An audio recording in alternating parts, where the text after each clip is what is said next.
Good afternoon.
Okay, start ചെയ്താലോ? CSD ആണ് നമ്മൾ എടുത്തുകൊണ്ടിരിക്കുന്നത് അല്ലേ? വായിച്ചു നോക്കിയായിരുന്നോ നിങ്ങള്?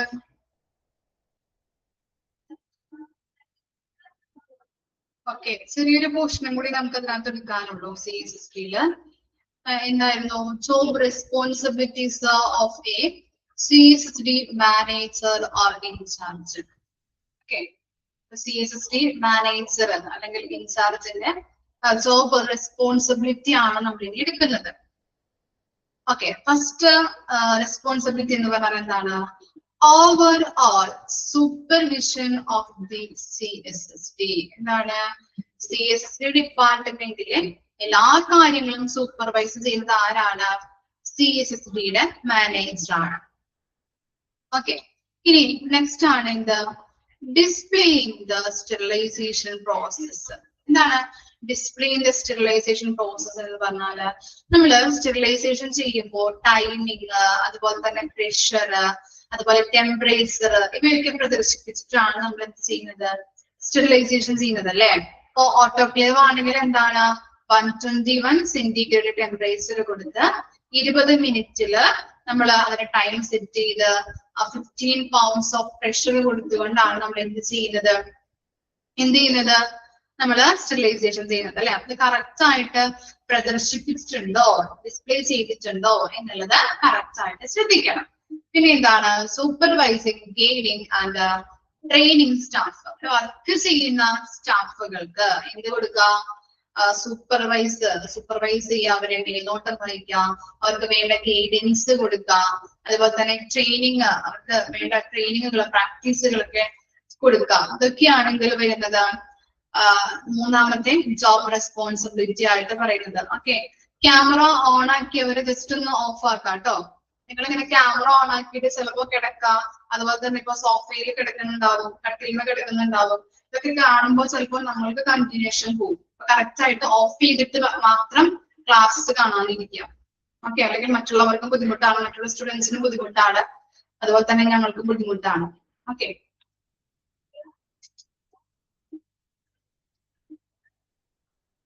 ഇനി നെക്സ്റ്റ് ആണ് ഇത് directing the duty roster and records. എന്താണ് ഡ്യൂട്ടി റോസ്റ്റർ എന്ന് പറഞ്ഞാല്? എന്താ മീനിങ് വരാം duty roster? What do you mean by duty roster?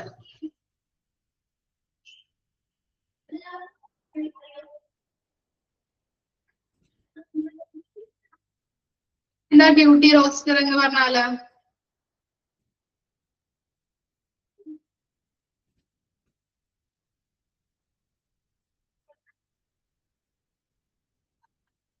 എന്തായിരിക്കാം ഡ്യൂട്ടി റോസ്റ്റർ?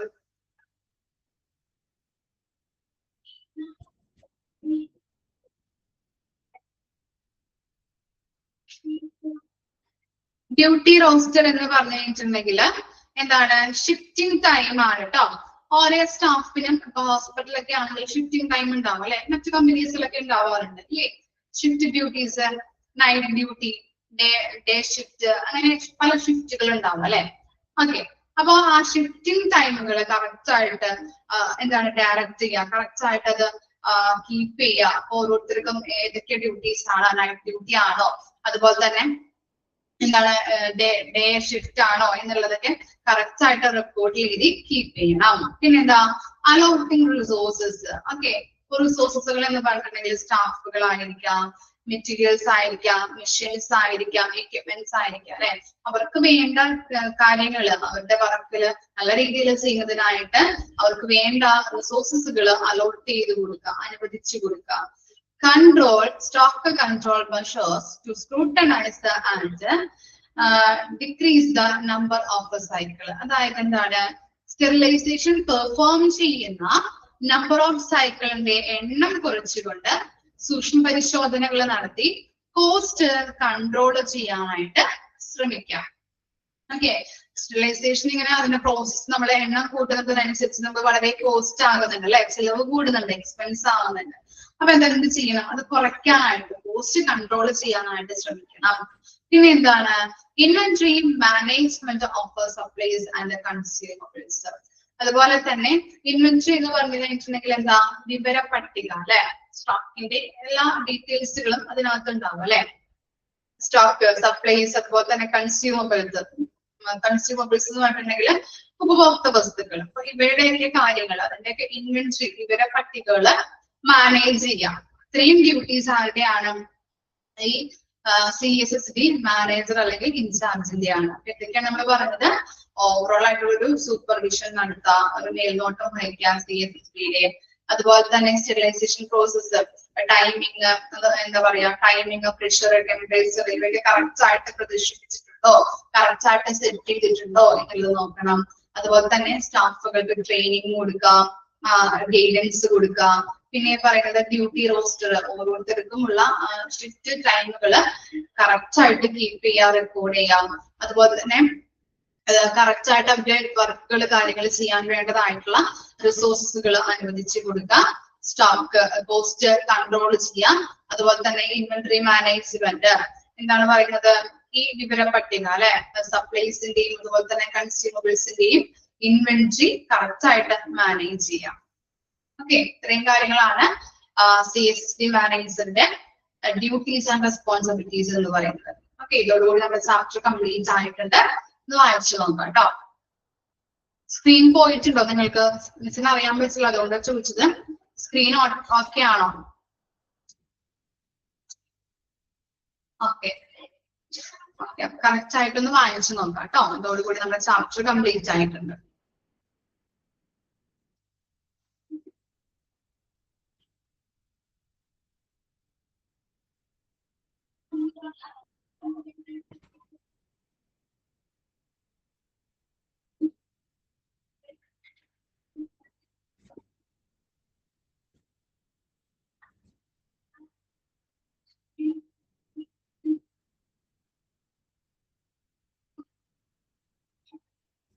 ഉപഭോക്തൃ വസ്തുക്കൾ.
ഓക്കെ, സീയിങ് അല്ലേ? ഡൗട്ട് ഒന്നും ഇല്ലല്ലോ? ഓക്കെ, അപ്പൊ നമ്മുടെ department central sterile supply department complete ആയിട്ടുണ്ട്. ഇനി മിസ് എടുക്കുന്നത് 10th ചാപ്റ്റർ ആണ് കേട്ടോ. 10th chapter mortuary services. അത് ആർക്കെങ്കിലും ഈ പേജ് നമ്പർ കിട്ടിക്കഴിഞ്ഞാൽ ജസ്റ്റ് ഒന്ന് പറഞ്ഞു കൊടുക്കാം കേട്ടോ. 10th ചാപ്റ്റർ ആണ്.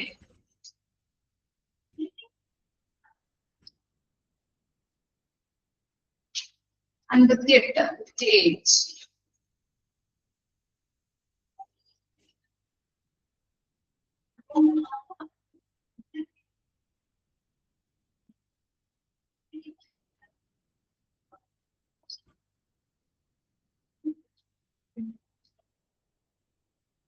Okay.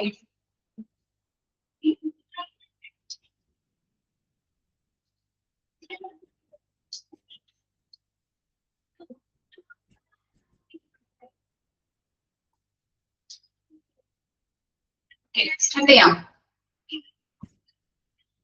എന്താണ് മോർച്ചറി എന്ന് പറഞ്ഞാല്? എല്ലാവർക്കും ഫെമിലിയർ ആയിട്ടുള്ള ഒരു ഡിപ്പാർട്ട്മെന്റ് അല്ലെങ്കിൽ ഒരു വിഭാഗമാണല്ലേ, ഹോസ്പിറ്റലിന്റെ ഒരു വിഭാഗമാണ് മോർച്ചറി എന്ന് പറയുന്നത്. കണ്ടിട്ടില്ല നിങ്ങള്? നമ്മൾ ആരും അങ്ങോട്ടേക്ക് എന്താ പറയാ ശ്രദ്ധിക്കാറില്ല. ഓരോരുത്തരൊക്കെ അത് കാണുമ്പോൾ വിഷമം, പേടി കാര്യങ്ങളൊക്കെ വരാം അല്ലെ. അതുകൊണ്ട് നമ്മൾ എന്താ പറയാ, എല്ലാവരും കണ്ടിട്ടുണ്ടാവുമല്ലോ ഡിപ്പാർട്ട്മെന്റ് ഇല്ലേ? കണ്ടിട്ടുണ്ടോ? ആ ഭാഗം കണ്ടിട്ടുണ്ടോ മോർച്ചറി? ഇല്ല, ആരും ശ്രദ്ധിക്കാറില്ല. ആണോ? കാണാത്തത് കൊണ്ടാണോ അല്ലെങ്കിൽ കാണാനായിട്ടാണോ? എന്താ? ഓക്കെ, ആർക്കും അധികം എന്താ പറയാ ഇഷ്ടമില്ലാത്തൊരു ഭാഗമാണ് മോർച്ചറി എന്ന് പറയുന്നത് അല്ലെ? ആ, കേറിയിട്ടുണ്ട്. ഓക്കെ ഓക്കെ, കേറിയിട്ട് എന്തായി? പേടി ഉണ്ടായോ? ഇങ്ങനെ ഡെഡ് ബോഡീസ് ഒക്കെ കാണുമ്പോൾ വളരെ പേടിയാണല്ലോ.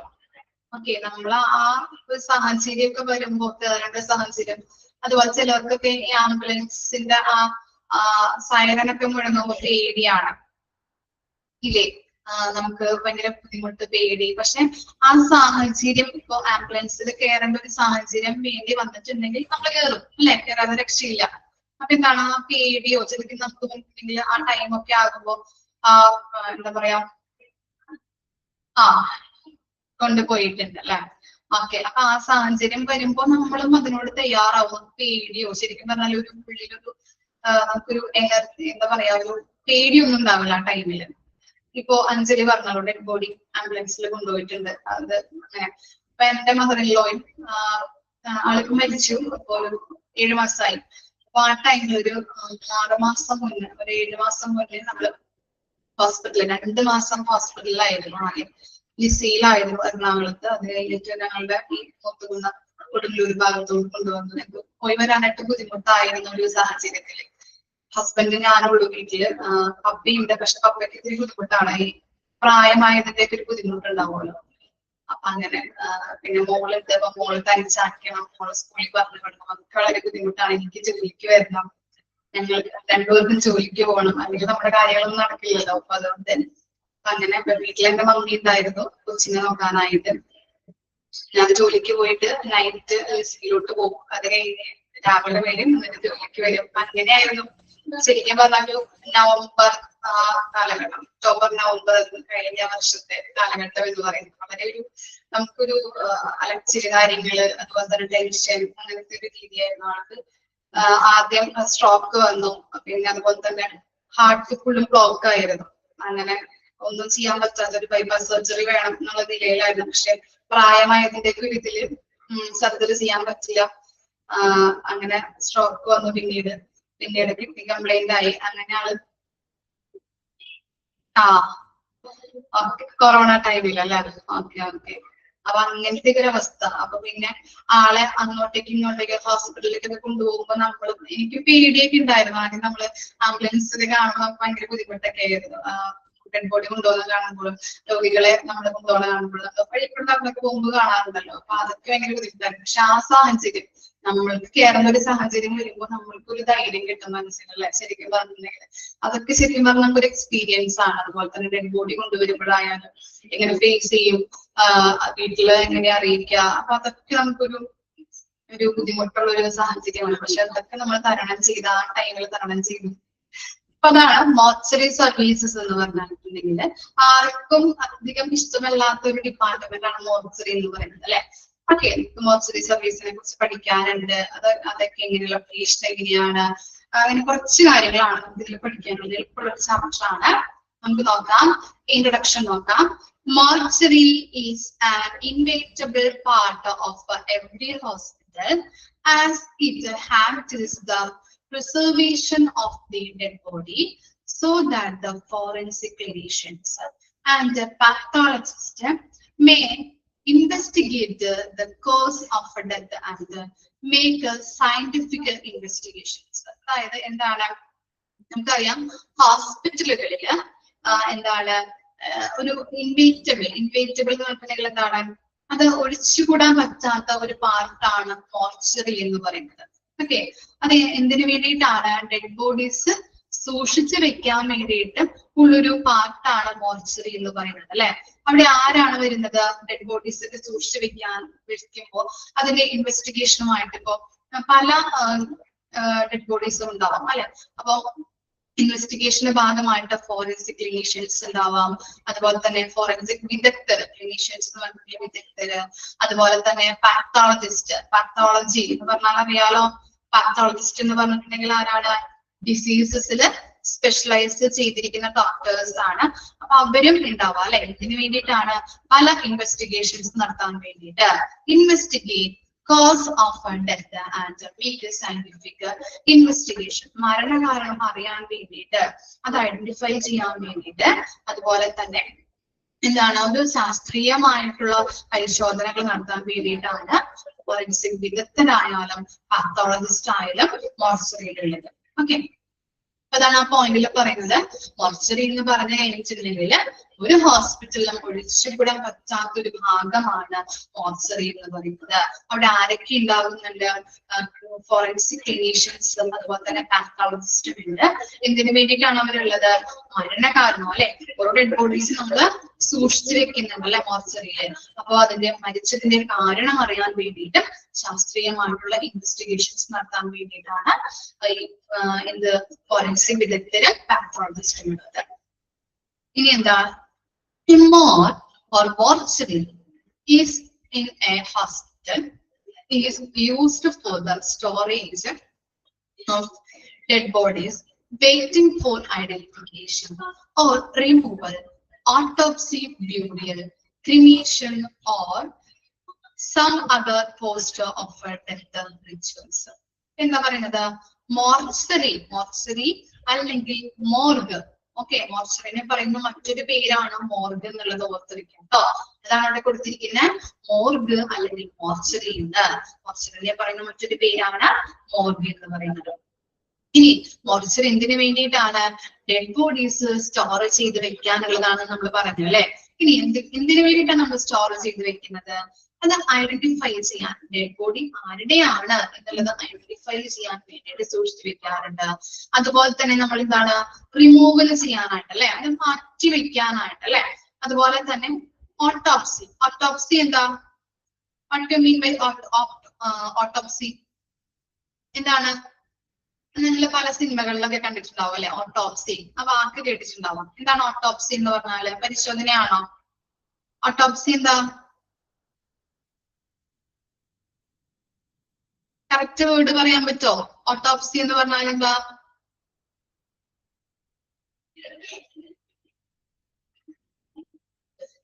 പോസ്റ്റ്മോർട്ടം കേട്ടോ, പോസ്റ്റ്മോർട്ടം. Okay, postmortem.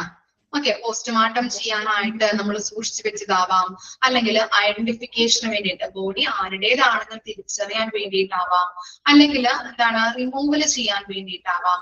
പിന്നെന്താ, ബ്യൂറിയൽ എന്ന് പറഞ്ഞിട്ടുണ്ടെങ്കിൽ അടക്കം ചെയ്യാൻ വേണ്ടിയിട്ട് വെച്ചതാവാം. ക്രിമിയേഷൻ എന്ന് പറഞ്ഞാല് ശവസംസ്കാരത്തിന് വേണ്ടിയിട്ടാവാം. Or some other post of death rituals. ഇനി മറ്റേതെങ്കിലും മരണാന്തര ചടങ്ങുകൾക്ക് വേണ്ടിയിട്ട് മാറ്റി വെച്ചതാവാം. ഓക്കെ, ഡെഡ് ബോഡീസ് മോർഗ് എന്ന് പറഞ്ഞിട്ടുണ്ടെങ്കിൽ മോർച്ചറിയാണ്. മോർച്ചറിയില് ഡെഡ് ബോഡീസ് സൂക്ഷിച്ചു വെക്കുന്നുണ്ട്. ഇതിനു വേണ്ടിയിട്ടാണ് ഐഡന്റിഫിക്കേഷൻ ചെയ്യാൻ വേണ്ടിയിട്ട് അല്ലെ, ഐഡന്റിഫൈ ചെയ്യാൻ വേണ്ടിയിട്ട്, റിമൂവൽ ചെയ്യാൻ വേണ്ടിയിട്ട്, പോസ്റ്റ്മോർട്ടത്തിന്, അടക്കം ചെയ്യാൻ വേണ്ടിയിട്ട്, ശവസംസ്കാരത്തിന് വേണ്ടിയിട്ട്, അല്ലെങ്കിൽ മറ്റേതെങ്കിലും മരണാന്തര ചടങ്ങുകൾക്ക് വേണ്ടിയിട്ട് നമ്മൾ മാറ്റിവെച്ചതാണ്. ഡെഡ് ബോഡീസ് അവിടെ സൂക്ഷിക്കുന്നതിന്റെ കാരണങ്ങളാണ് അവിടെ പറയുന്നത് കേട്ടോ.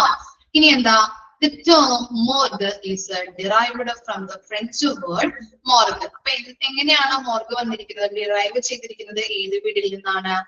മോർഗ് ഡിറൈവ് ചെയ്തിരിക്കുന്നത് ഫ്രഞ്ച് വേർഡായിട്ടുള്ള മോർഗിൽ നിന്ന് തന്നെയാണ്. അണ്ടർലൈൻ ചെയ്യാട്ടോ. The morgue is derived from the French word morgue, which means, and the meaning എന്താ, to look solemnly to the faith, അതായത് ഗൗരവത്തോടെ സൂക്ഷിച്ചു വെക്കുക എന്നതാണ് to look solemnly to the faith എന്ന് പറയുന്നതിന്റെ മീനിങ്. മോർഗിന്റെ മീനിങ് എന്ന് പറഞ്ഞു കഴിഞ്ഞിട്ടുണ്ടെങ്കിൽ to look solemnly to the faith, അതായത് ഗൗരവത്തോടെ സൂക്ഷിച്ചു വെക്കുക. Morgue is mostly used in Northern American English, while mortuary is more common in British English. അപ്പൊ നോർത്തേൺ അമേരിക്കൻ ഇംഗ്ലീഷ് ഉണ്ട്, ബ്രിട്ടീഷ് ഇംഗ്ലീഷ് ഉണ്ട്.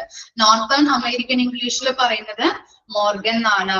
അതുപോലെ തന്നെ ബ്രിട്ടീഷ് ഇംഗ്ലീഷില് മോർച്ചറി എന്ന് തന്നെയാണ് നമ്മൾ പറയുന്നത്. ഓക്കെ, അപ്പൊ നമ്മളുടെ ഇവിടെ ഉപയോഗിക്കുന്ന അല്ലെങ്കിൽ യൂസ് ചെയ്യുന്ന ഇംഗ്ലീഷ് ഏതാന്ന് പറയാൻ പറ്റുമോ?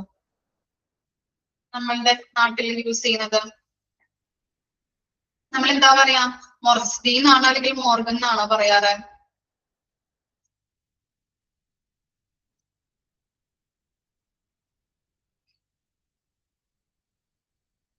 എന്താ പറയാ? മോർച്ചറി. അപ്പൊ മോർച്ചറിനെ കോമൺ ആയിട്ട് യൂസ് ചെയ്യുന്ന ഇംഗ്ലീഷ് ഏതാ?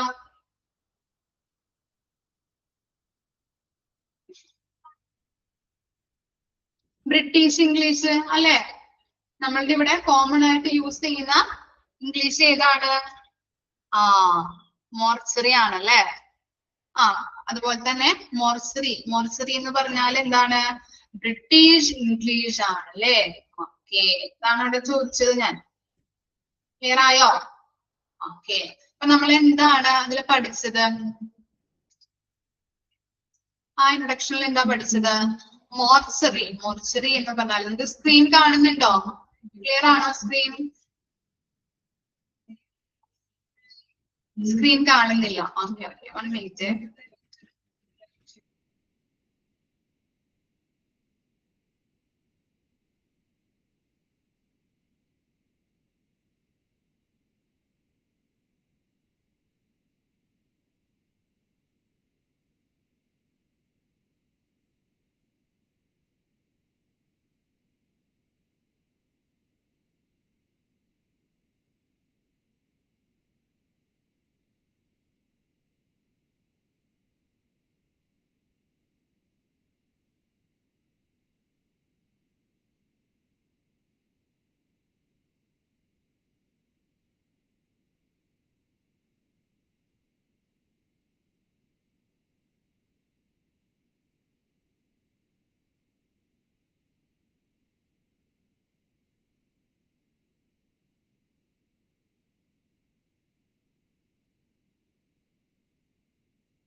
ഓക്കെ ആയില്ലേ? Okay, 1 minute.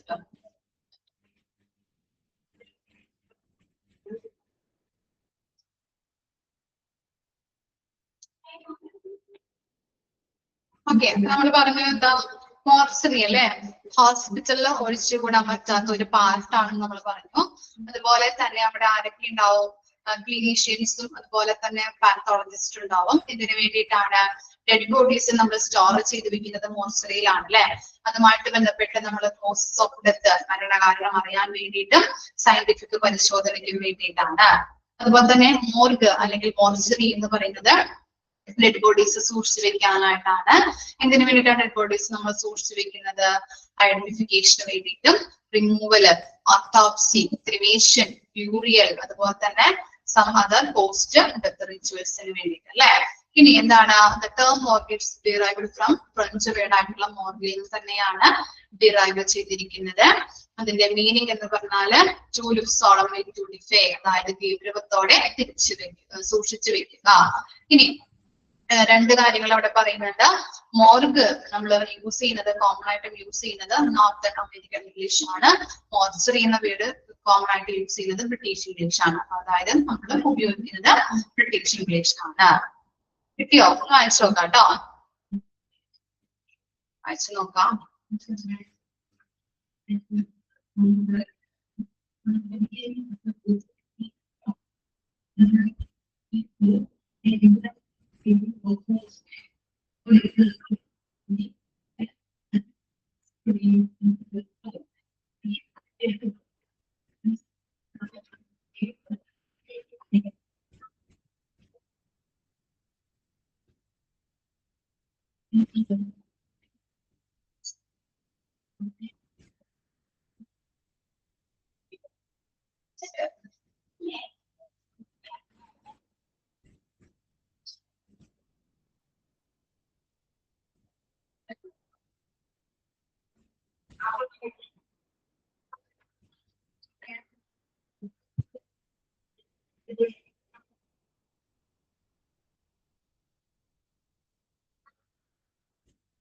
വായിച്ചു നോക്കാം, കറക്റ്റ് ആയിട്ട് വായിച്ചു നോക്കാം.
വായിച്ചു കഴിഞ്ഞവരെ അടുത്തത് നീഡ് ഫോർ മോർച്ചറി ജസ്റ്റ് ഒന്ന് വായിച്ചു നോക്കാം കേട്ടോ. നീഡ് ഫോർ മോർച്ചറി വായിച്ചു നോക്കാം, എന്നിട്ട് തമ്പിടാം കേട്ടോ, എന്നിട്ട് നമുക്ക് ഡിസ്കസ് ചെയ്യാം.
അയച്ചേനോ?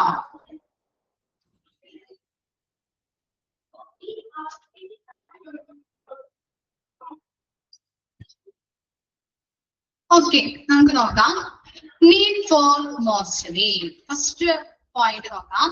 It is necessary for the hospital administration that a suitable profession should be made in a dubious place where the dead body can be placed pending final disposal or to rule out the causes of death.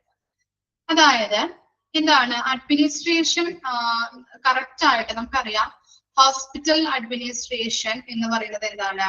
ഏറ്റവും tough ആയിട്ടുള്ള ഒരു area ആണ് ഹോസ്പിറ്റലിൽ, അല്ലെ? അവരാണ് എല്ലാ കാര്യങ്ങളും തീരുമാനിക്കുന്നതുമായാലും ഏതൊരു ഡിപ്പാർട്ട്മെന്റിന്റെ കാര്യങ്ങളായാലും തീരുമാനിക്കുന്നത്. പോളിസീസ്, പ്രൊസീജിയേഴ്സ്, ഗൈഡ് ലൈൻസ് കാര്യങ്ങളൊക്കെ റിട്ടേൺ ചെയ്ത് കൊടുക്കുന്നതും ആരാണ്? അഡ്മിനിസ്ട്രേഷൻ ഏരിയ ആണ്, അല്ലെ? അപ്പോ ഡുബിയസ് പ്ലേസ് എന്ന് കൊടുത്തിട്ടുണ്ട്. ഡുബിയസ് പ്ലേസ് എന്ന് പറഞ്ഞിട്ടുണ്ടെങ്കിൽ ആരുടെയും ശ്രദ്ധ എത്തപ്പറ്റാത്ത ഒരു പ്ലേസ് ആയിരിക്കണം മോർച്ചറിയുടേത്. കാരണം എന്താണ്? ഡെഡ് ബോഡീസ് നമ്മൾ സൂക്ഷിച്ചു വെക്കാൻ വേണ്ടിയിട്ടുള്ള ഒരു പ്ലേസ് ആണ്. അധികം ആരുടെയും ശ്രദ്ധ എത്തപ്പറ്റാത്ത രീതിയിലുള്ള ഒരു പ്ലേസ് ആയിരിക്കണം മോർച്ചറിക്ക് ഉണ്ടായിരിക്കേണ്ടത്. അപ്പൊ അതങ്ങനത്തെ രീതിയിലാണോ മോർച്ചറി ഉള്ളത് എന്നുള്ളത് അഡ്മിനിസ്ട്രേഷൻ എന്താ പറയാ എൻഷുർ ചെയ്യേണ്ട കാര്യമാണ്. ഓക്കെ, സ്യൂട്ടബിൾ ആയിട്ടുള്ള ഒരു പ്ലേസിലാണോ ആരിയ്ക്കുന്നത് മോർച്ചറി ഉള്ളത് എന്നുള്ളത് ശ്രദ്ധിക്കാം. പിന്നെ എന്താണ്? A previously planned mortuary complex is beneficial to all those who come in the contact with it. That is the police, doctor, medical students, staffs and relatives of the dead. അതായത് എന്താണ് പറയുന്നത്? ഒരു careful ആയിട്ട് plan ചെയ്യുന്ന ഒരു mortuary complex ആയിരിക്കണം മോർച്ചറിക്ക് ഉണ്ടായിരിക്കേണ്ടത്, അല്ലെങ്കിൽ ഹോസ്പിറ്റലിൽ ഉണ്ടായിരിക്കേണ്ടത്. അപ്പൊ കെയർഫുൾ ആയിട്ട് പ്ലാൻ ചെയ്തിരിക്കുന്ന ഒരു മോർച്ചറി കോംപ്ലക്സ് ആയിരിക്കണം ഒരു ഹോസ്പിറ്റലിൽ ഉണ്ടായിരിക്കേണ്ടത്. അപ്പൊ അതായത് എന്താണെന്ന് പറയുന്നത്? ഇവർക്കൊക്കെ ഒരു ബെനഫിഷ്യൽ ആണ്. ആർക്കൊക്കെയാണ്? പോലീസിനായാലും, അല്ലെ? മെഡിക്കൽ കേസുകൾ വരാം. അതുപോലെ തന്നെ ഡോക്ടേഴ്സിനായാലും, മെഡിക്കൽ സ്റ്റുഡൻസ്, ഡെഡ് ബോഡീസ് ഒക്കെ പഠിക്കാനായിട്ട് കുറെ സ്റ്റുഡൻസ് വരും, അല്ലെ? അങ്ങനത്തെ അത്തരത്തിലുള്ള സ്റ്റുഡൻസിന്, അതുപോലെ തന്നെ സ്റ്റാഫിന്, റിലേറ്റീവ്സിനൊക്കെ വളരെ എളുപ്പത്തിൽ നമുക്ക് എന്താണ് ബെനഫിഷ്യൽ ആണെന്നാണ് പറയുന്നത്. അപ്പൊ അത്തരത്തിലുള്ളൊരു കോംപ്ലക്സ്, മോർച്ചറി കോംപ്ലക്സ് ആയിരിക്കണം ഓരോ ഹോസ്പിറ്റലിലും ഉണ്ടായിരിക്കേണ്ടത്. പോലീസിനായാലും, ഡോക്ടേഴ്സിനായാലും, മെഡിക്കൽ സ്റ്റുഡൻസിനായാലും, സ്റ്റാഫിനായാലും, അവരുടെ റിലേറ്റീവ്സിനായാലും, മരിച്ചവരുടെ റിലേറ്റീവ്സിനായാലും വളരെ ഒരു ബെനഫിഷ്യൽ ആണ് ഇതെന്ന് പറയുന്നത്. പിന്നെന്താ? Provision of mortuary facilities and services in a hospital also has an important bearing with the regard to public relation to the hospital. അതായത് എന്താണ് ഈ മോർച്ചറി എന്ന് പറയുന്നത്? ഹോസ്പിറ്റൽ ഇപ്പോ നല്ല രീതിയിലുള്ള ഒരു സർവീസ് ആണ് മോർച്ചറി സർവീസ് എന്ന് പറയുന്നത്. ഹോസ്പിറ്റലുകളിൽ പ്രൊവൈഡ് ചെയ്യുന്ന ഒരു സർവീസ് എന്ന നിലയിൽ മോർച്ചറി സർവീസ് എന്ന് പറയുമ്പോൾ എന്താണ്? പല ആളുകൾക്കും ഇപ്പൊ ചില ഹോസ്പിറ്റലൊക്കെ മരിച്ചു കഴിഞ്ഞിട്ടുണ്ടെങ്കിൽ നമുക്ക് ഡെഡ് ബോഡീസ് സൂക്ഷിച്ചു വെക്കാനായിട്ട് വളരെ ബുദ്ധിമുട്ടാണ്. അപ്പൊ അതെന്താണ്? അവിടെ മോർച്ചറി സർവീസസ് ഇല്ലെങ്കിൽ മറ്റൊരിടത്ത് കൊണ്ടുപോയിട്ട് നമ്മൾ സൂക്ഷിക്കേണ്ടതായിട്ടൊക്കെ വരാറുണ്ട്. എന്താണ്? ഇത്തരത്തില് മോർച്ചറി സർവീസ് അല്ലെങ്കിൽ ഫെസിലിറ്റീസ് ഒക്കെ കൊടുക്കുന്നത് കൊണ്ട് തന്നെ പബ്ലിക്, ഹോസ്പിറ്റലും പബ്ലിക്കും തമ്മില്, പബ്ലിക് എന്ന് പറഞ്ഞാൽ എന്താ? ജനങ്ങള്, പോപ്പുലേഷൻ, അല്ലെ? അപ്പൊ അവർക്ക് പബ്ലിക്കിനും ഹോസ്പിറ്റലിനും നല്ലൊരു റിലേഷൻഷിപ്പ് മെയിൻറ്റെയിൻ ചെയ്ത് കൊണ്ടുപോകാനായിട്ട് ഹെൽപ്പ് ചെയ്യുന്നുണ്ട്, അല്ലെ? നിങ്ങളൊന്ന് ആലോചിച്ച് നോക്കിയേ, ഹോസ്പിറ്റലിൽ മരിച്ചു, റിലേറ്റീവ്സ് ഒക്കെ ഗൾഫിലോ അങ്ങനെയൊക്കെ ആണെങ്കിൽ അവർക്ക് വരാൻ വേണ്ടിയിട്ട്, അവർ വരുന്നത് വരെ നമ്മൾ വെയിറ്റ് ചെയ്ത് വെക്കേണ്ടതായിട്ട് വരാറുണ്ട് ഡെഡ് ബോഡീസ്. അപ്പൊ എന്ത് ചെയ്യണം? ഹോസ്പിറ്റലിൽ തന്നെ മോർച്ചറിയിൽ നമ്മൾ സൂക്ഷിക്കണം, അല്ലെ? അത്തരത്തിലുള്ള സർവീസ് ഹോസ്പിറ്റലിൽ നിന്ന് കൊടുക്കുന്നത് കൊണ്ട് തന്നെ പബ്ലിക് റിലേഷൻഷിപ്പ്, ഹോസ്പിറ്റലിൽ പബ്ലിക് റിലേഷൻഷിപ്പ് മെയിൻറ്റെയിൻ ചെയ്ത് കൊണ്ടുവരാനായിട്ട് ഹെൽപ്പ് ചെയ്യുന്നുണ്ട്. ഇനി മറ്റൊരു നീഡ് എന്ന് പറഞ്ഞാൽ എന്താ? Much of these sentiments value are attached to the dead body of the person with the social and medical legal importance attached to the mortuary of the hospital.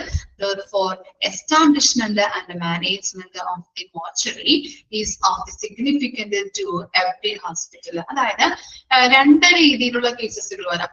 Social അപ്രോച്ചും അതുപോലെ തന്നെ medical legal അപ്രോച്ചസും. അതായത് social എന്ന് പറഞ്ഞിട്ടുണ്ടെങ്കിൽ എന്താണ്, ഇപ്പൊ relatives ഒക്കെ ഹോസ്പിറ്റലിൽ admit ആയി കുറച്ച് ദിവസം കഴിഞ്ഞ് നമുക്ക് അവർ മരിച്ചു കഴിഞ്ഞിട്ടുണ്ടെങ്കിൽ ഒരു സെന്റിമെന്റൽ ആയിട്ടുള്ള ഒരു അപ്രോച്ചാണ് നമുക്ക് അവരോടുള്ളത്, അല്ലെ നമുക്ക് വിഷമം തോന്നാം, ഒരു സെന്റിമെന്റൽ ആയിട്ടുള്ള ഒരു രീതിയിലാണ്. അതുപോലെ തന്നെ ഇപ്പൊ മെഡിക്കൽ ലീഗൽ കേസുകൾ വരാം. ഞാൻ പറഞ്ഞില്ലേ, എന്താണ് ഇപ്പോ മർഡർ, അതുപോലെ തന്നെ ആക്സിഡന്റ് കേസുകള്, അല്ലെ പോയിസണിങ്, ഇതൊക്കെ മെഡിക്കൽ ലീഗൽ കേസുകളാണ്, അല്ലെ. അപ്പൊ അത്തരത്തിലുള്ള കേസസുകളും എവിടെ വരാറുണ്ട്, മോർച്ചറിയിൽ വരാറുണ്ട്. അപ്പൊ രണ്ട് രീതിയിലുള്ള ആളുകളെയാണ് അവിടെ ഡെഡ് ബോഡീസ് ആണ് സൂക്ഷിക്കുന്നത്, അല്ലെ. മെഡിക്കൽ ലീഗൽ കേസുകൾ വന്നാലും അതുപോലെ തന്നെ സെന്റിമെന്റൽ ആയിട്ടുള്ള ഒരു റിലേറ്റീവ്സ് ഒക്കെ മരിച്ചു കഴിഞ്ഞിട്ടുണ്ടെങ്കിൽ നമ്മള് എന്താണ് ഡെഡ് ബോഡീസ് അവിടെ സൂക്ഷിക്കാറുണ്ട്, അല്ലെ. അപ്പൊ ഇത്തരത്തിലുള്ള മോർച്ചറിയുടെ എസ്റ്റാബ്ലിഷ്മെന്റ് ആയാലും മാനേജ്മെന്റ് ആയാലും ഹോസ്പിറ്റൽ എന്ന് പറഞ്ഞിട്ടുണ്ടെങ്കിൽ അത്തരത്തിലുള്ളൊരു സർവീസ് പ്രൊവൈഡ് ചെയ്യുന്നതിൽ ഹോസ്പിറ്റലിൽ വലിയൊരു കാര്യമാണ് ചെയ്യുന്നത്. അപ്പൊ അതിന്റെ എസ്റ്റാബ്ലിഷ്മെന്റ്, ഹോസ്പിറ്റൽ എസ്റ്റാബ്ലിഷ്മെന്റ് ആയാലും മാനേജ്മെന്റ് ആയാലും ഒരു സിഗ്നിഫിക്കൻസ് ആയിട്ടുള്ള ഒരു ഇതാണ് ഹോസ്പിറ്റൽ ഉള്ളത്. അപ്പൊ അത്തരത്തിലുള്ള കാര്യങ്ങളാണ്. അപ്പൊ രണ്ട് കേസുകളും വരാനാണ് അതിൽ പറയുന്നത്. ഓക്കെ, അപ്പൊ നമ്മൾ പറഞ്ഞു 4 കാര്യങ്ങളാണ് നീഡ്സിൽ നമ്മൾ പറഞ്ഞത്. ക്ലിയർ ആണോ? ജസ്റ്റ് ഒന്നുകൂടി വായിച്ചു നോക്കിയേ, വായിച്ചൊന്ന് മനസ്സിലാക്കിയാൽ മതി കേട്ടോ. ഓക്കെ, ഇനി നെക്സ്റ്റ് പോർഷനിലോട്ട് പോവാം. ഫങ്ഷൻസ് ആണ് നമ്മൾ പഠിക്കാൻ പോകുന്നത്.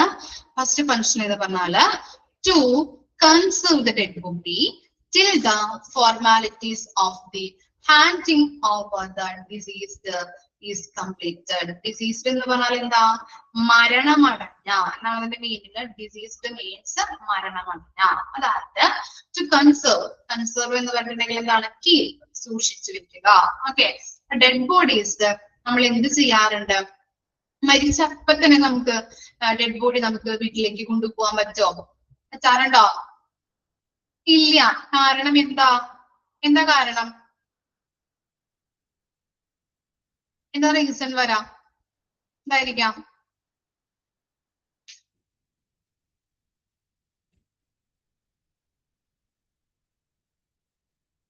Very good. ഫോർമാലിറ്റീസ് ഉണ്ട്, അതിന് പ്രൊസീജിയേഴ്സും കാര്യങ്ങളൊക്കെ ചെയ്ത് കഴിഞ്ഞിട്ടുണ്ടെങ്കിൽ നമുക്ക് വീട്ടിലേക്ക് കൊണ്ടുപോകാൻ പറ്റുള്ളൂ, അല്ലെ. പോസ്റ്റ്മോർട്ടം ചെയ്യേണ്ടതുണ്ടെങ്കിൽ പോസ്റ്റ്മോർട്ടം ചെയ്യണം, അല്ലെങ്കിൽ അതിന്റെ പ്രൊസീജിയേഴ്സ് നമുക്ക് എഴുതി കുത്തല കാര്യങ്ങളൊക്കെ ഉണ്ടാവും, അല്ലെ. അതിനെ നമ്മൾ എഴുതി കൊടുക്കണം, കുറച്ച് കാര്യങ്ങൾ ഫോം ഫിൽ ചെയ്ത കാര്യങ്ങളൊക്കെ കൊടുക്കാറുണ്ട്, അല്ലെ. അപ്പൊ അതൊക്കെ കഴിഞ്ഞ പ്രൊസീജിയർ കാര്യങ്ങളൊക്കെ കഴിഞ്ഞിട്ടേ നമുക്ക് എന്ത് ചെയ്യാൻ പറ്റുള്ളൂ? വീട്ടിലേക്ക് തിരിച്ചു കൊണ്ടുപോകാനായിട്ട് പറ്റുള്ളൂ, അല്ലെ. അപ്പൊ നമ്മൾ എന്ത് ചെയ്യുന്നുണ്ട്? മരണമടഞ്ഞ വ്യക്തിയെ അപ്പൊ തന്നെ വീട്ടിലേക്ക് കൊണ്ടുപോകാൻ പറ്റില്ല. പകരം എന്ത് ചെയ്യുന്നുണ്ട്? മോർച്ചറിയിൽ സൂക്ഷിച്ചിട്ട് അതിന്റെ ഫോർമാലിറ്റീസ് കാര്യങ്ങളൊക്കെ കഴിഞ്ഞതിന് ശേഷം മാത്രമാണ് വീട്ടിലേക്ക് കൊണ്ടുപോകാനായിട്ട് പറ്റുള്ളൂ. ഓക്കെ, അപ്പൊ മരണമടഞ്ഞ വ്യക്തിയുടെ ഡെഡ് ബോഡി കൈമാറ്റം ചെയ്യുന്നതിനുള്ള ഫോർമാലിറ്റീസ് കഴിയുന്നത് വരെ നമ്മൾ എവിടെ സൂക്ഷിച്ചു വെക്കാറുണ്ട്? മോർച്ചറിയിൽ നമ്മൾ സൂക്ഷിച്ചു വെക്കാറുണ്ട്. അതാണ് ഫസ്റ്റ് ഫങ്ഷൻ ആയിട്ട് പറയുന്നത്. ഇനി സെക്കൻഡ് ഫങ്ഷൻ നോക്കാം. To keep the dead body unclaimed till the relatives claim and take it away for final disposal. Usually, bodies that are not claimed are kept for 72 hours, and unless the claimed till that period, disposal of the dead body is done in keeping with the existing policy of the hospital and as per the law of land. അതായത് രണ്ട് dead bodies വരാറുണ്ട് മോർച്ചറിയിൽ. അതായത് claim ആയിട്ടുള്ളതും unclaimed ആയിട്ടുള്ളതും. Unclaimed എന്ന് പറഞ്ഞാൽ എന്താ മീനിങ് വരാം? പറയാൻ പറ്റുമോ? ആരും അധികം എന്താണ് എന്താ പറയാ ഏറ്റെടുക്കാനില്ലാത്ത, അല്ലെങ്കിൽ ഇപ്പൊ അനാഥരായിട്ടുള്ളവർ ഇപ്പൊ റോട്ടിലൊക്കെ കിടന്ന് മരിച്ചു കഴിഞ്ഞിട്ടുണ്ടെങ്കിൽ ഡെഡ് ബോഡീസ് തിരിച്ചറിഞ്ഞില്ല എന്നുണ്ടെങ്കിൽ അവർ എന്ത് ചെയ്യും? അത് ഡെഡ് ബോഡീസ് ഒക്കെ പഠിക്കാൻ എടുക്കുകയോ അങ്ങനെയൊക്കെ ചെയ്യാറുണ്ട്, ഇല്ലേ. ആരും തിരിച്ചറിയാത്ത ഡെഡ് ബോഡീസ് ഒക്കെ ഉണ്ടെങ്കിൽ, ഇല്ലേ. അപ്പൊ എന്താണ് പറയാ? അൺക്ലെയിംഡ് എന്ന് പറഞ്ഞിട്ടുണ്ടെങ്കിൽ തിരിച്ചറിയാൻ ആരും വന്നിട്ടില്ലാത്ത ഡെഡ് ബോഡീസ്. ഓക്കെ, ആരും ഏറ്റെടുക്കാനില്ലാത്തത്. കാരണം എന്താ? തിരിച്ചറിഞ്ഞിട്ടുള്ള ഡെഡ് ബോഡീസ് അതുകൊണ്ട് അധികം ആരും ഏറ്റെടുക്കാൻ വരില്ല, അല്ലെ. ഓക്കെ, അപ്പൊ ആരും ഏറ്റെടുക്കാൻ വരാത്ത ഡെഡ് ബോഡിയാണ് അൺക്ലെയിംഡ് എന്ന് പറയുന്നത്. അപ്പൊ അത്തരത്തിലുള്ള ഡെഡ് ബോഡീസ് എന്ത് ചെയ്യുന്നുണ്ടെന്നാണ് പറയുന്നത്? ക്ലെയിം ചെയ്തതുകൊണ്ട്. ക്ലെയിം എന്ന് പറഞ്ഞിട്ടുണ്ടെങ്കിൽ എന്താണ്? തിരിച്ചറിഞ്ഞിട്ടുള്ള റിലേറ്റീവ്സ് ഒക്കെ മരിച്ചു കഴിഞ്ഞിട്ടുണ്ടെങ്കിൽ റിലേറ്റീവ്സ് ഉണ്ടാവും, ഇല്ലേ. ഓക്കെ. അപ്പൊ അത്തരത്തിലുള്ള ഫാമിലി മെമ്പേഴ്സോ റിലേറ്റീവ്സോ വന്ന് എന്ത് ചെയ്യുന്നുണ്ട്, തിരിച്ചറിഞ്ഞിട്ടുള്ള അല്ലെങ്കിൽ റിലേറ്റീവ്സ് ഒക്കെ കണ്ടിട്ട് റിലേറ്റീവ്സ് ഒക്കെ മരിച്ചു കഴിഞ്ഞാൽ നമ്മൾ എന്ത് ചെയ്യുന്നു, ഫോർമാലിറ്റീസ് ഒക്കെ കഴിഞ്ഞിട്ട് വീട്ടിലേക്ക് കൊണ്ടുപോകും അല്ലെ. അപ്പൊ ക്ലെയിം ചെയ്തിട്ടുള്ള തിരിച്ചറിഞ്ഞിട്ടുള്ള ഡെഡ് ബോഡീസ് ആണെങ്കിൽ നമ്മൾ ഫോർമാലിറ്റീസ് ഒക്കെ കഴിയുമ്പോൾ വീട്ടിലേക്ക് തിരിച്ചു കൊണ്ടുപോകും, വീട്ടിലേക്ക് കൊടുത്തു വിടും ഡെഡ് ബോഡീസ്. ഇനി ക്ലെയിം അൺക്ലെയിംഡ് ആയിട്ടുള്ളതാണെങ്കിലോ അവിടെ തിരിച്ചറിഞ്ഞിട്ടില്ല എന്നുണ്ടെങ്കിൽ 72 മണിക്കൂർ വരെ എന്ത് ചെയ്യുന്നുണ്ട്, മോർച്ചറിയിൽ സൂക്ഷിക്കുന്നുണ്ട്. ഇനി അതിനുശേഷം വന്നിട്ടില്ല എന്നുണ്ടെങ്കിൽ എന്താണ്, ഹോസ്പിറ്റലിന്റെ നിയമപ്രകാരം ഹോസ്പിറ്റലിന്റെ എക്സിസ്റ്റിംഗ് പോളിസി അനുസരിച്ച് കൊണ്ട് നിലവിലെ നമ്മുടെ കൺട്രീസിന്റെ ലോ പ്രകാരം നമ്മൾ എന്ത് ചെയ്യുന്നുണ്ട്, ഡിസ്പോസൽ ചെയ്ത് കളയുന്നു. ഓക്കെ. അപ്പൊ ഹോസ്പിറ്റലിന്റെ നിയമപ്രകാരം എക്സിസ്റ്റിംഗ് പോളിസി അനുസരിച്ചോ അല്ലെങ്കിൽ എന്താണ് നമ്മുടെ നിലവിലുള്ള കൺട്രീസിന്റെ ലോ പ്രകാരം ആ ഡെഡ് ബോഡി ആരും തിരിച്ചറിഞ്ഞിട്ടില്ലാത്ത ഡെഡ് ബോഡി ആണെങ്കിൽ അത് ഡിസ്പോസൽ ചെയ്ത് കളയുകയാണ് ചെയ്യുന്നത്. 2 മണിക്കൂർ വരെ അത് അവിടെ സൂക്ഷിക്കുന്നുണ്ട് കേട്ടോ. അതൊന്ന് അണ്ടർലൈൻ ചെയ്ത് വെക്കാം 72 എന്നുള്ളത്. ഇനി to receive and store the dead body require postmortem examination. ഇനി നമ്മൾ എന്ത് ചെയ്യുന്നുണ്ട്, ഡെഡ് ബോഡീസ് നമ്മൾ സ്റ്റോർ ചെയ്യുന്നു, റിസീവ് ചെയ്ത് അവിടെ സ്റ്റോർ ചെയ്ത് വെക്കുന്നു അല്ലെ. പോസ്റ്റ്മോർട്ടം എക്സാമിനേഷന് വേണ്ടിയിട്ട് നമ്മളവിടെ സൂക്ഷിക്കാറുണ്ട് അല്ലെ. ഇനി നെക്സ്റ്റ് നോക്കാം, നെക്സ്റ്റ് പോയിന്റ് ഉണ്ട് to conduct medico legal postmortem work. ഇനി മെഡിക്കോ ലീഗൽ കേസസുകളൊക്കെ വന്നു കഴിഞ്ഞിട്ടുണ്ടെങ്കിൽ അത്തരത്തിലുള്ള പോസ്റ്റ്മോർട്ടം അല്ലെ. ഇപ്പോ എന്താ പറയാ ഈ എന്താ പറയാ മെഡിക്കോ ലീഗൽ പോസ്റ്റ്മോർട്ടം ഒക്കെ വന്നു കഴിഞ്ഞിട്ടുണ്ടെങ്കിൽ എന്താണ് ഈ അതോറിറ്റിയുടെ ലീഗൽ അതോറിറ്റി എന്ന് പറഞ്ഞിട്ടുണ്ടെങ്കിൽ ഇപ്പൊ പോലീസ് ഒക്കെ വന്നിട്ട് അവരുടെ സ്ട്രിക്റ്റ് റിക്വസ്റ്റ് പ്രകാരം നമ്മൾ എന്ത് ചെയ്യുന്നുണ്ട്, പോലീസ് പോസ്റ്റ്മോർട്ടത്തിന് വിധേയമാക്കുന്നുണ്ട്, പോസ്റ്റ്മോർട്ടം ചെയ്യുന്നുണ്ട്. അപ്പൊ അത്തരത്തിലുള്ള കാര്യങ്ങൾ അവിടെ ചെയ്യുന്നുണ്ട്. പിന്നെ എന്താണ്, to give teaching programmes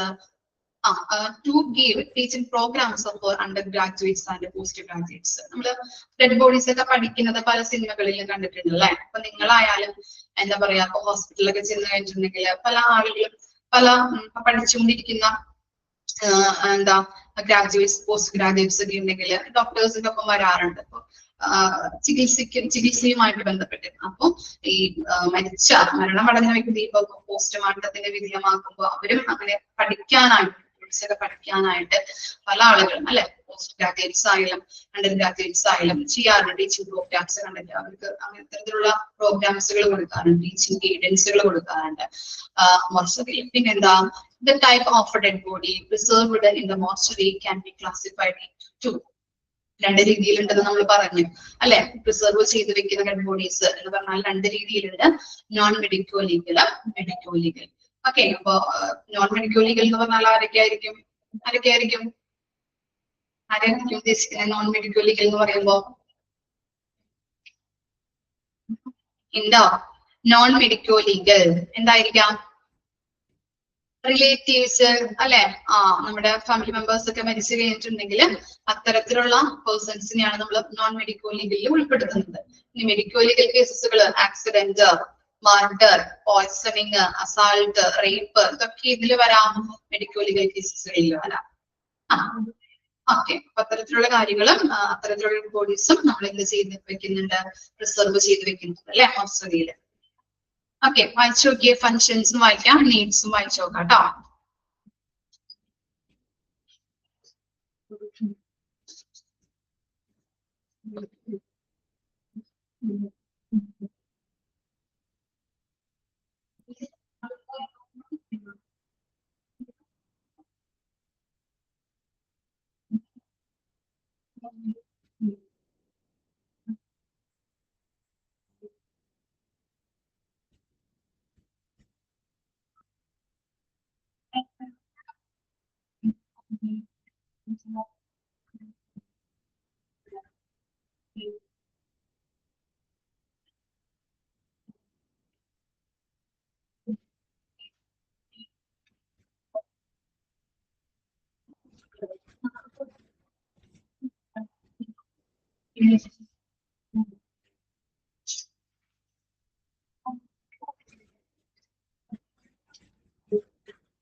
clear ആണോ ശ്രവരെ?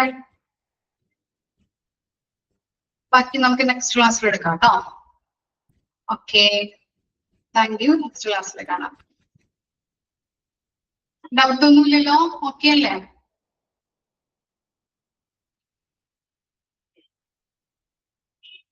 Okay, thank you.